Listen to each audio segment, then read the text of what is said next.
Hello, everyone. It's Jesus McDonald here. Thanks for tuning into the show. Today, I have a special guest, Kyle Hammer. How you doing, Kyle?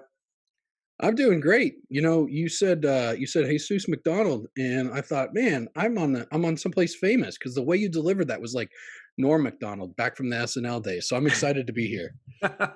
This is definitely not an SNL skit, so don't worry about Oh that. man, we should turn it into it. No. Now, for those that don't know Kyle, allow me to introduce you to Kyle. So, Kyle is an entrepreneur, he's a mentor, he's a husband and dad. His passion is helping others succeed. He founded Hammer Marketing Group, a sales marketing and technology consulting company focused on helping businesses grow through process improvement, data driven decision making, and digital transformation. Kyle uses his natural curiosity and desire to learn as the host of the Summit podcast. Shout out to the Summit podcast, where he explores common business challenges with industry experts. No stranger to technology, he previously held executive leadership positions with software, technology, and service companies. When Kyle is not helping businesses with their operations, you will find him enjoying time on a bike, in the pool, or at a show with his wife and 4 children. Kyle, thanks again for joining the show. Hey, my pleasure. We don't get to get out to many of those shows lately, courtesy of you and I's favorite virus, Mr. COVID-19. So I'm hoping Yes. that we can get out and do some of that, germ spreading here in the future. Yeah, put your both hands in hand sanitizer. That's right. And where are you located? Are you in Texas? Yep. So we're based in the Woodlands, Texas. Here, been here for about 5 years Hmm. and enjoying North Houston. So Very, very nice. Is it next to Katy? Katy is south of us, just about an hour. I mean, Houston traffic. I think it's 20 miles. Hmm. If you look at the I do have some friends if you that look at the live map. there in Katy and also in the Woodlands as well. Very nice. Two of the best school districts in the nation. I didn't know that till I moved here, and then we were fortunate enough to end up in a spot where people love their academics. Nice. Yeah, and then just to give those that are tuning into the show just some context. So I reached out to Kyle on LinkedIn. If you haven't checked Kyle's LinkedIn profile and his posts, he puts out very valuable information around marketing, around sales, technology, you name it. But some of the posts that I've really been enjoying reading have been, sales and marketing, even game plans and how to think about how to scale a business, how to scale a marketing department. So really, really cool stuff. Check it out. But going back, Kyle, I wanted to ask you what inspired you to become an entrepreneur? Oh, that's a great question. I don't think anybody's asked me that, Jesus. So, Seriously. no, well, in you talk to the big entrepreneurs and the guys, and like, oh, just one day it happened. I was like, man, I can't work for anybody else. And then I talked to a gentleman last week, and he said, Kyle, don't get it confused. The whole reason I'm an entrepreneur is because I'm completely unemployable. And so I think I'm somewhere in Mm. between. Hey, I knew I was going to grow up and do my own thing, and I don't know if I'm necessarily employable and good for working for somebody else. But my very first business was, I was 5 years old, and my grandma had a garage sale, and I sold my GI Joes and superheroes. Mm. And at the garage sale, I ended up making somewhere around $200 just selling off my toys. And I cleaned house compared to anybody else that was there. And I kind of got this hankering for selling things, which led to, when I was in high school, I ran a fireworks stand for the week of the summer. Nice. Yeah, like, I mean, and then that led to a bunch of other random things, random acts of entrepreneurship, and random acts of starting things that I should have never had any business being involved in. Um, but really, what got me to where I'm at today is, and I tell everybody this up front, is like, I'm a sales guy turned marketer because I hated advertising and I hated marketers and I thought they were all dumb. And I don't say that to be mean to the people, because now that I Hmm. understand, it's a much more complicated job than a simple-minded sales guy has appreciation for. Yeah. But I had entrepreneurial tendencies early on, enjoyed making money, enjoyed interacting with people and selling. That got me into a sales career. Wanted to get better at sales and thought the stuff marketing was giving me was trash. So I said I'll start doing my own marketing. That led me into an entirely different spot. And I started my first company, ooh, 15 years ago. Yeah, that Mm. sounds about right. 2005, 15 years ago. And it was a side hustle. I mean, today's entrepreneurs, it's exactly what you hear Gary Vee and other guys talking about. It's like, take what you do during your day job or things that you're interested in, Right. and build a revenue stream on the side. And that side hustle actually became the bridge after the company that I was working for was acquired, became a bridge into my first digital agency. Um, Nice. and so I owned a digital agency for 5 years. And what has always kind of propelled me forward, Jesus, in this entrepreneurial thing is I'm always curious about what's next. Hey, what's going on in that room? I don't know if you've seen Hamilton. Mhm. Um, Yes. Very, very Want to be well in the put room when together. it happens. Room, when that particular song, that's me, right? Like it's a I and so about 6 years ago, I had a client for my agency that came along. They needed some sales and marketing alignment. Mostly, they needed some technology consulting, moving from Pardot to Marketo, and they had just been acquired by a publicly traded holdings company. They had like $22 billion in market cap behind them. And they said, "Hey, do you want to implement this technology?" And I said, "No." They said, "Well, why not?" And I said, "Because you have no strategy. And the technology is just a byproduct of what the strategy does." And they said, "Well, do you want to come lead our department?" And I said, "Well, I don't know." And they said, "Well, we expect to grow 25% year over year. But mind you, this is a 28-year-old company, multi-million dollars in revenue." And they said, "Oh, and by the way, you'll be reporting directly to the group that reports to Wall Street." I was like, "I'm in. Like, sign me up. I get to be in the room when it happens, right?"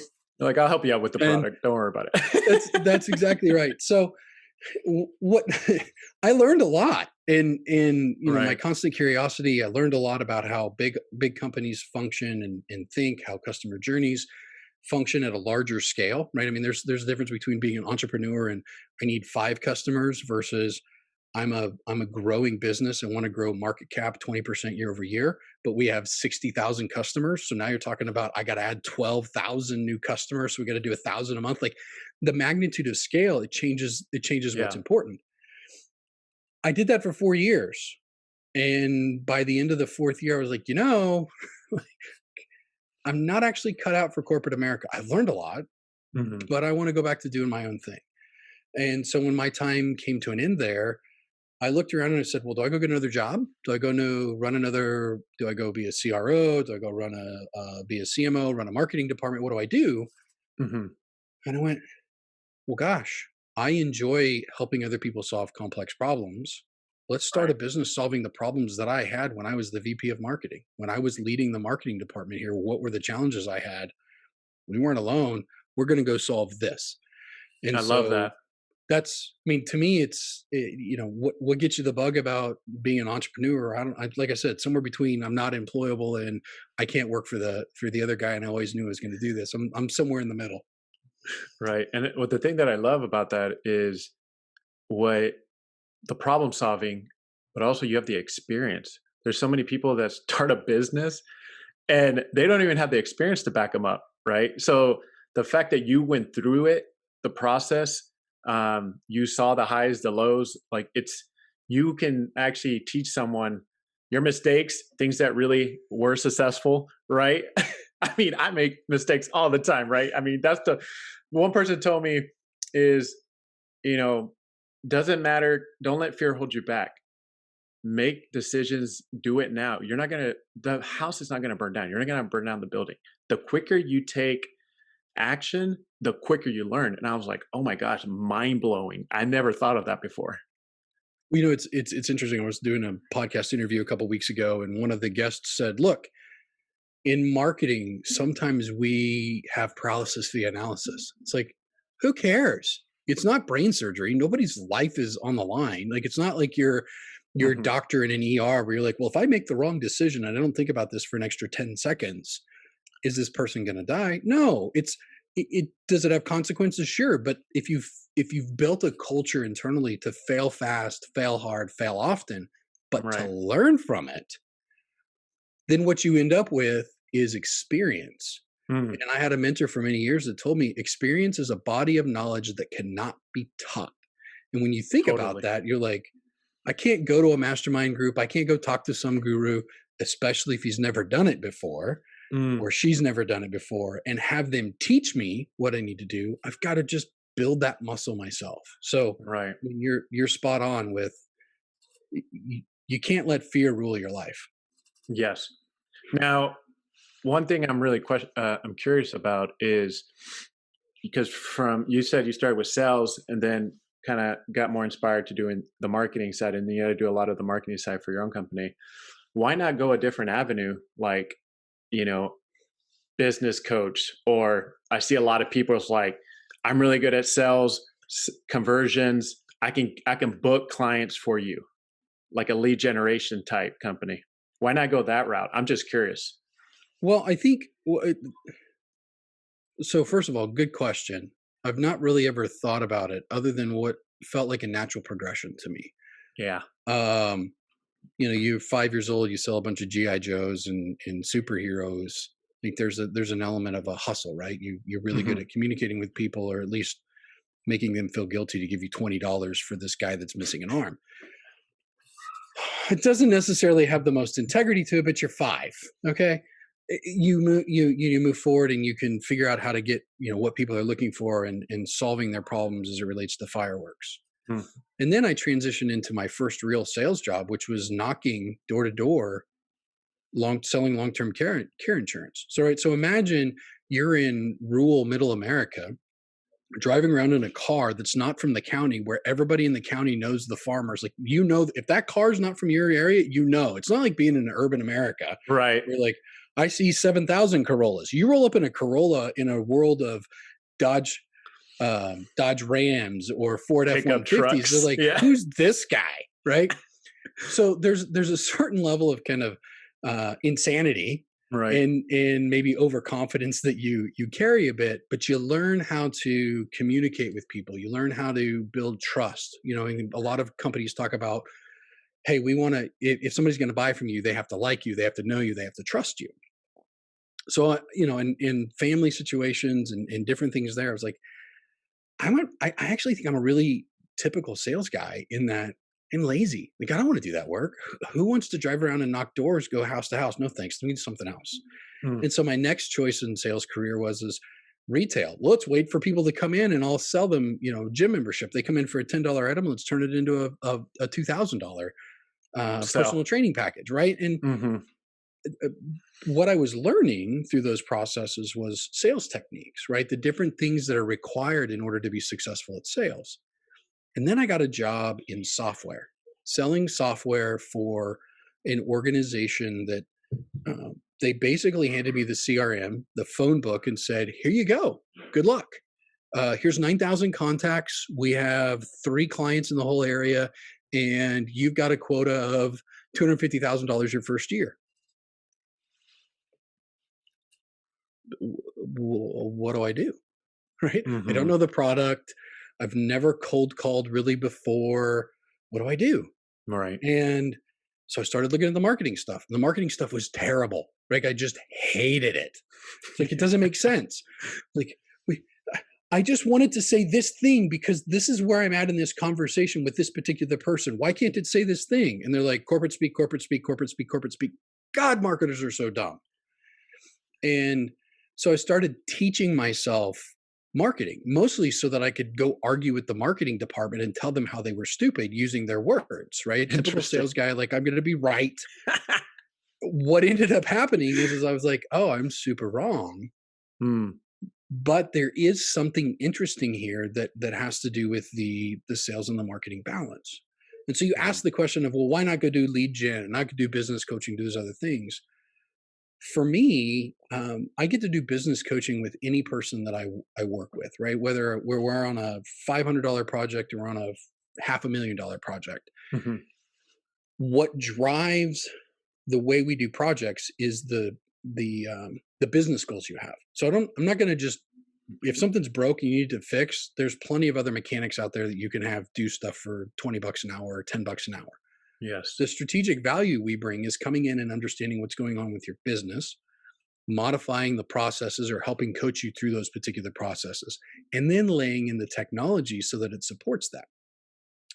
Rewind back to my days as a salesperson. Well, how did this happen naturally?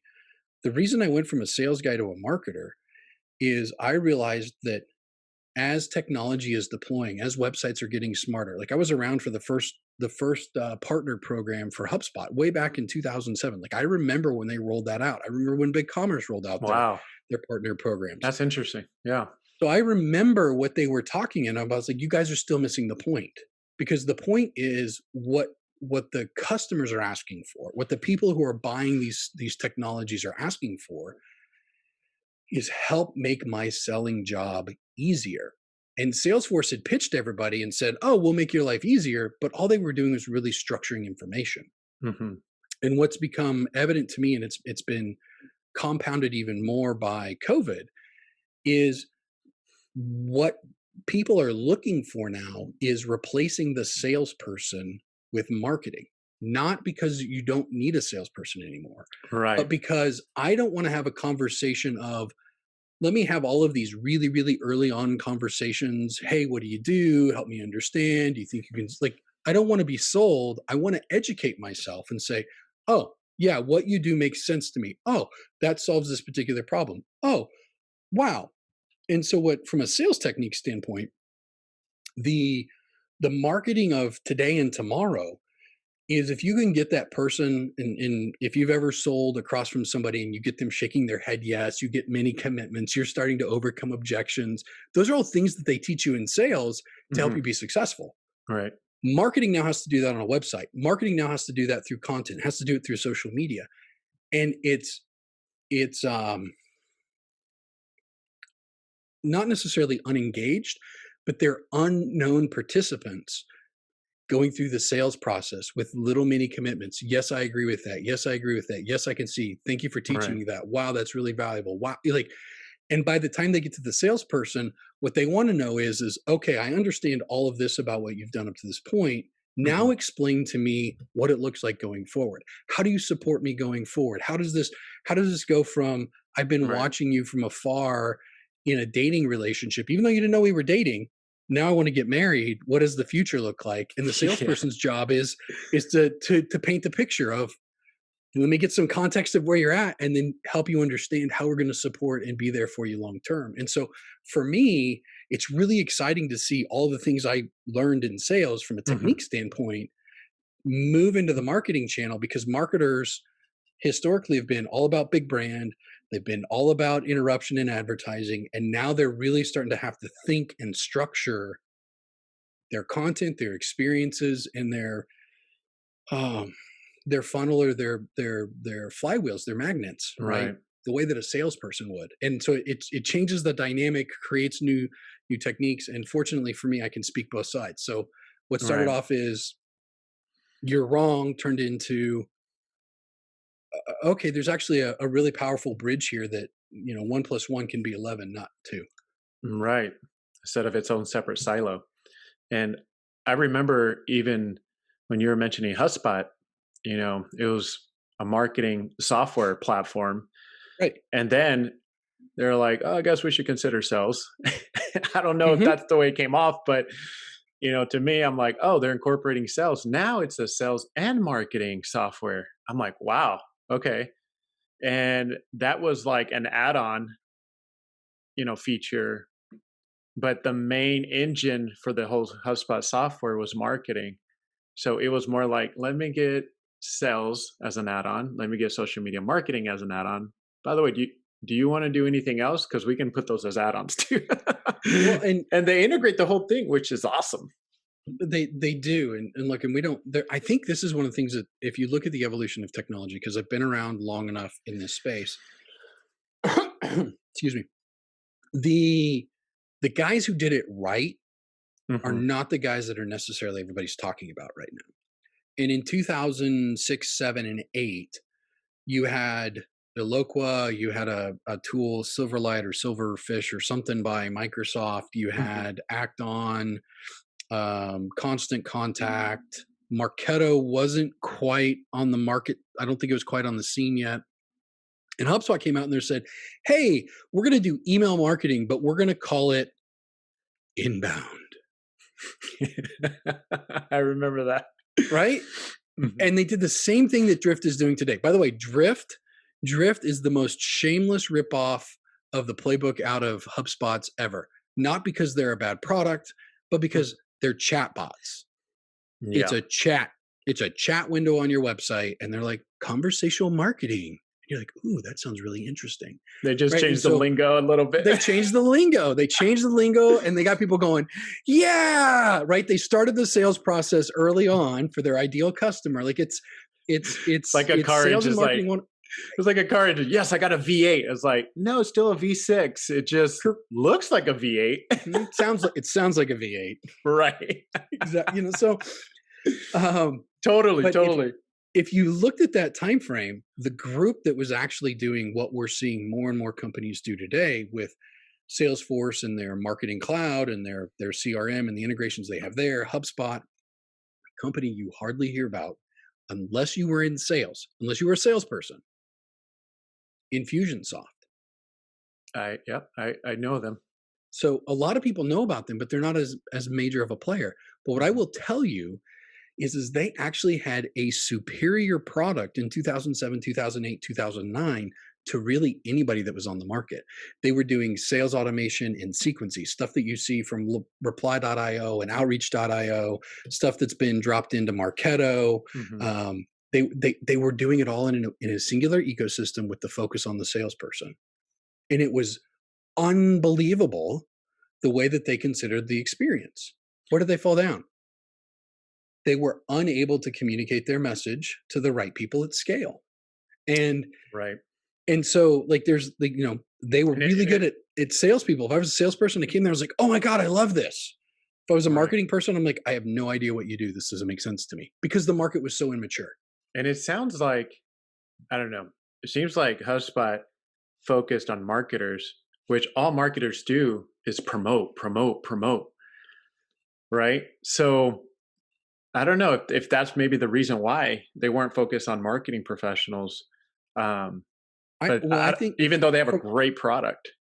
from a business standpoint, here's what I think. Here's what I think HubSpot did better than anybody else. HubSpot did their partner program better than anybody else. Mm. HubSpot recognized early on that there was a hole in the market when it came to tools for agencies to create sticky clients. They created a buzzword that agencies could get behind, could help them go promote. It would create value and demand for their services, for their email design and their banner ad design and their web page design and all the things. I'll call it lovingly the arts and crafts part of marketing. Hmm. HubSpot did a really good job of leaning into those things early on, and so they activated a sleeping giant in all of these small to mid-size agencies who were like, "Oh my god, yes, now I have a system Hmm. to actually do my tracking and my forms and my email, and it's All all under inclusive. one." It's like it makes my life easier. And so you're right, HubSpot thought like a marketer. It still functions marketing first. Right.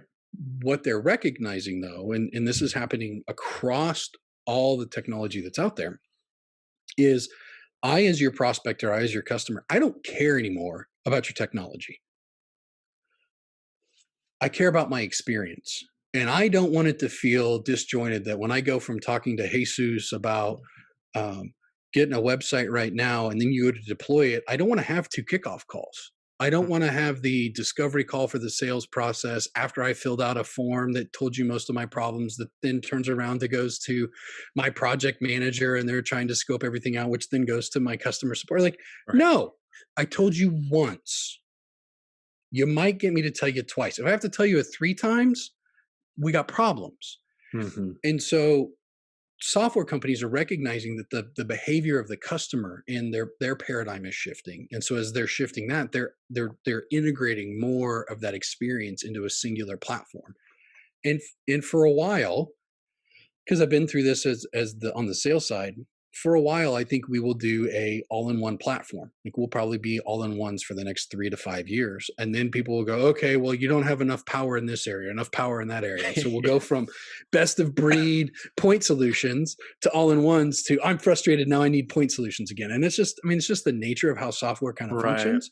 But to me, it's Yeah. where we're at. Not totally.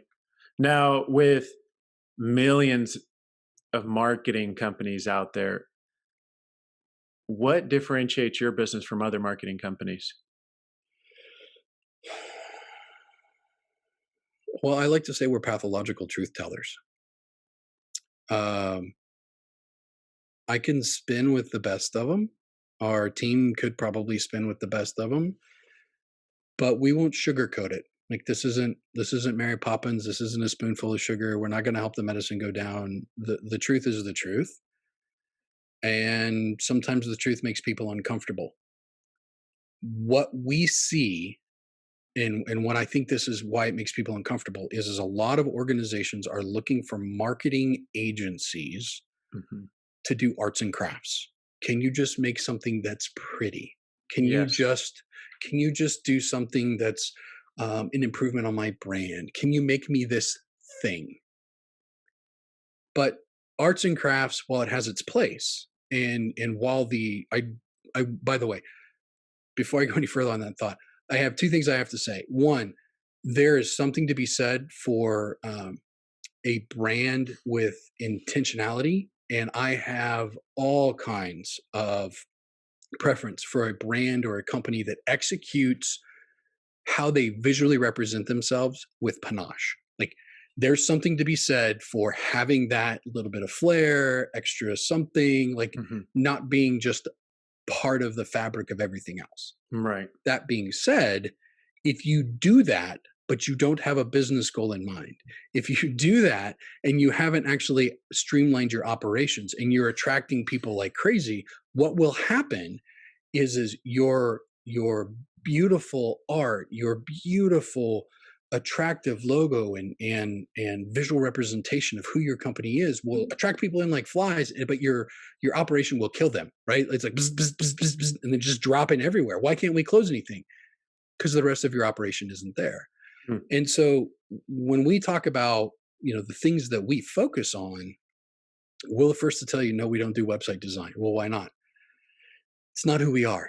We don't do banner ads. It's not who we are. We don't do this or that or the other things. What we really focus on is the extension of your brand through your sales and marketing teams and their operation.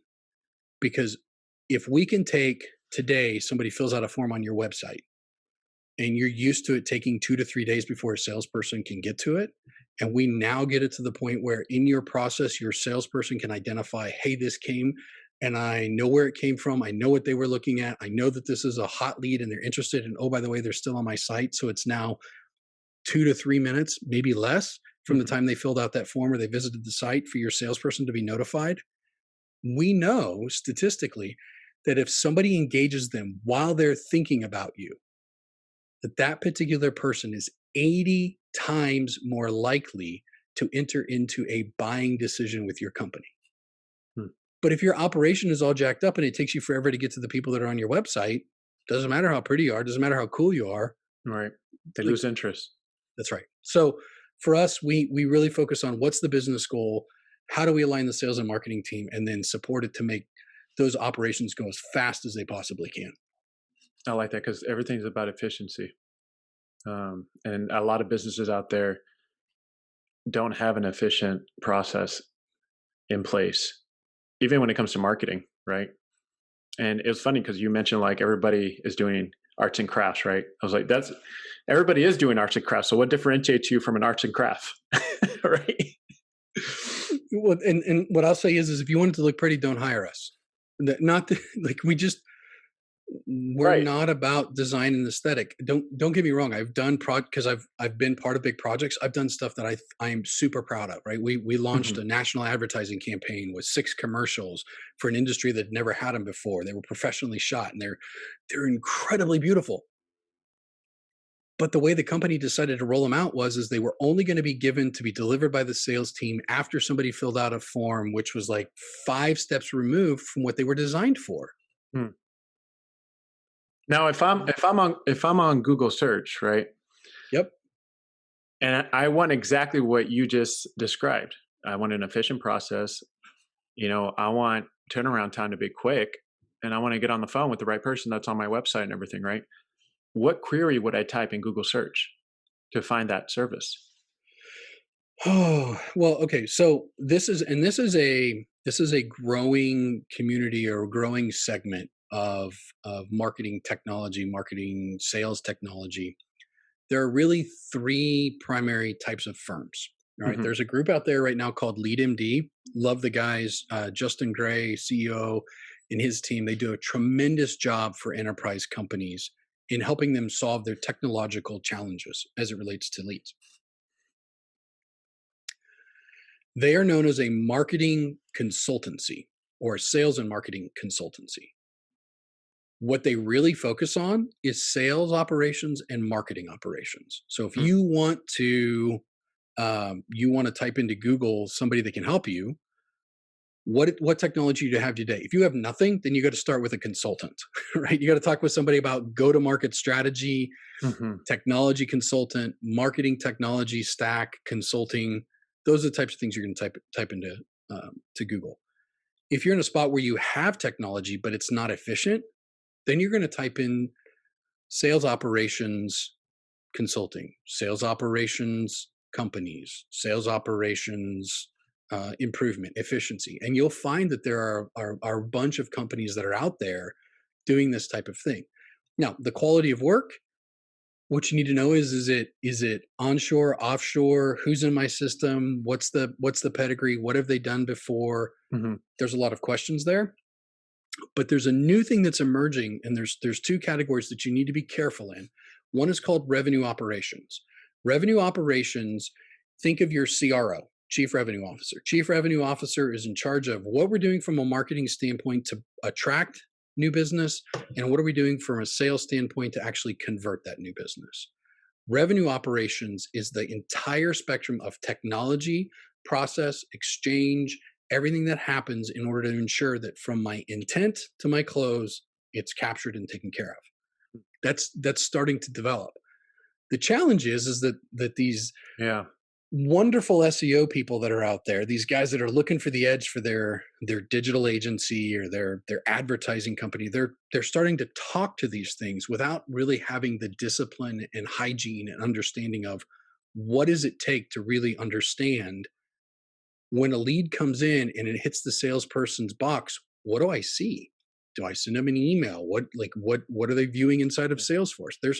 There's just as much of a user experience in how you handle your operation of your leads coming in or your contacts coming in, that Mhm. you need some specialized understanding. You might, maybe not, but you've got to have good qualification questions and good things Yes. to ask folks that are there. The other thing that's out there that can create confusion is you'll say, okay, Kyle, I don't want arts and crafts, but what I do want is I want growth. So I'm going to type in growth agency or growth marketing or growth sales team. And the reality there is growth is becoming like inbound. It's it's I conversational marketing. can see that. It's the next buzzword that marketers are using to paint digital agencies. Can you get growth from it? Yes. But what's really challenging is that a lot of businesses are spending a tremendous amount of resources across the marketing spectrum. And what Mhm. they really need to do is focus. Right. Focus their resources on a select few for and tie it to revenue for preferred outcomes. So, there's 5 or 6 different things you can type in, but really what you need to be looking for is um, for that business acumen, the true understanding and seeking to understand what's going on with your business, and then not just coming back and saying, here, here's a bunch of emails in the sequence we would do, or here's a bunch of social ads we would do. It's here are the fundamental challenges you have in your business for achieving your goal. Here's what you need to change in your process, or here's how you need to complement your process. And these are the areas that you need to look for operational efficiency. That's really good feedback. Especially, I like when you said seeking to understand, because a lot of CEOs, a lot of founders, heck, even CMOs and VP of marketing, um, they don't seek to understand. And I don't know if it's because of insecurities or what, but that damages the department, the business. It's money down the drain. So that's really, really valuable. Thanks for sharing that. How can I want to move over to my next question that I have is, how can a CMO or VP of marketing benefit from using your services? Because a lot of people want this type of service. Ask. I mean, when you say how can they benefit, just ask. Look, there's multiple stages here, and what I would say is where we're really good, really good is in one of two places. Either A, deploying our team to support something that's already in place and make it more operationally efficient, Mm-hmm. or B, helping an organization that's struggling turn it around. If you're trying to modernize your sales and marketing approach, like a lot of companies are trying to do right now with COVID, Mm-hmm. the benefit that you get is somebody that's made all of the mistakes. And I was on a call earlier today and somebody was talking about their MCL, MEL, MQL, SAL. And I'm like, these are all great. They're acronyms. But if I'm a salesperson and you send me an MEL, I'm like, what is this? I don't know what to do with it. And they're like, what do you mean? And I said, well, look, I've been in the seat where I send over leads to the sales team. I'm like, they're MELs, just call them. They were like, I don't even know what that is. Right.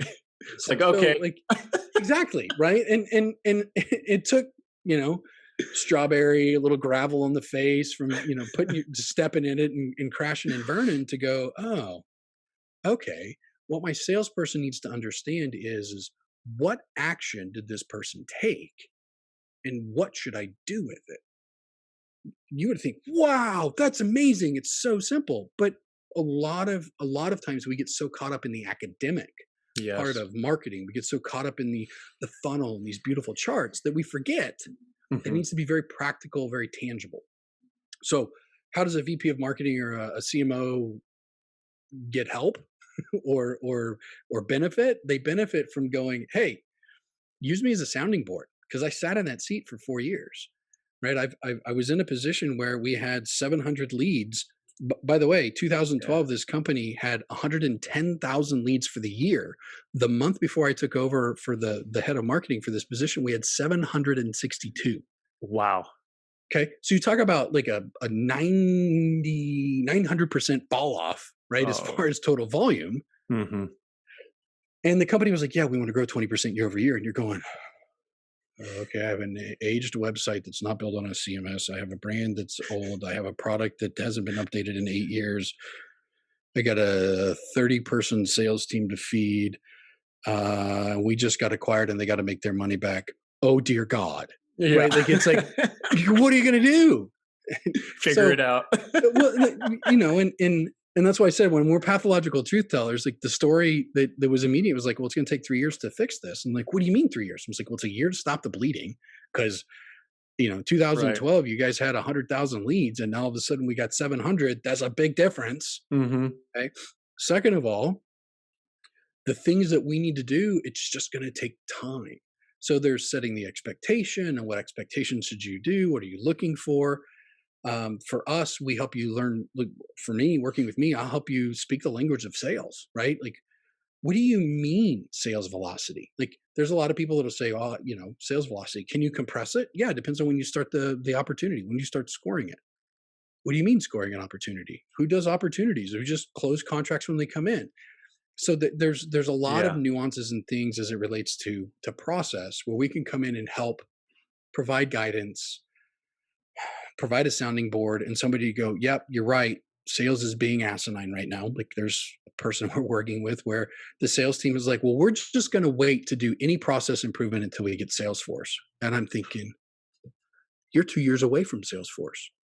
That's a And the killer. marketing team is trying to scale up demand, and you look at and it's just like there's conflict coming. And so That's a there's bad position to be in. it is for the VP of marketing. It is for the marketing leader if they Mhm. don't have the right tools to navigate, if they're not asking the right questions, right? And as somebody who's got a lot of bumps and bruises and scars from making the wrong decisions, but also figuring out how to navigate through, you could figure it out. I think there's a lot of intelligence at the C-suite in marketers and sales guys. Mhm. But why figure it out if somebody's already traveled down that road first? Right. That's a really darn good point. Totally. Who is Kyle, who is your ideal client? Because we have those that are tuning into the show that are listening to this. You're sharing just valuable nuggets of advice. And they're like, I like this guy. I like what he's saying. That's exactly what I need. Maybe it's a VP of marketing that just started at a computer software company and is like, oh my gosh, this is exactly what they dumped on me. But who is your ideal client and how can they get in contact with you? All right, so there are three people that I think are really good fits for what we do. Um, uh, a VP of marketing or CMO who's dealing with a team that they don't have full trust in. Maybe it's their first time as a VP of marketing or first time as a CMO, Hmm. and they're coming in and they're going, okay, well, we're going to do all these things. And they look at their team and they don't have the right tools, they don't have the right talent, they don't like they got to figure out how to work through that. If you're in in any industry, we're really good at helping you sort that mess out because there's a lot of CMOs that are in VPs of marketing that are put into positions where they're like, I have no idea. I see Not it a because you lot. academically don't know what to do. Like you know what to do, but you look at your team and you're like, I have no Yes. idea how to get anything out of these guys. Like I think they're idiots. And while you may never tell them that to their face, you're frustrated with I've got sales breathing down my neck to do X, and I look at my team and they're not capable of delivering X. How do we get there? Navigating that and consuming a bunch of the best thoughts or the thoughts leaders that are on the market or in LinkedIn and stuff. That's a great place to start, but you do need a coach. And I want to call myself a coach, but you do need somebody who can like, how do we solve this? Like, how do we really get invested in solve this particular piece? The second group that we're really, really good fit for is sales leaders who have um, a really good execution part of their marketing team. One of the biggest mistakes companies make is they'll take a really good executing marketing person and they'll promote them to leader, and then they will de-resource them and they expect them to lead and to execute. You can either do strategy and lead, or you can execute. This hybrid Yeah. stuff only works for a while in startups.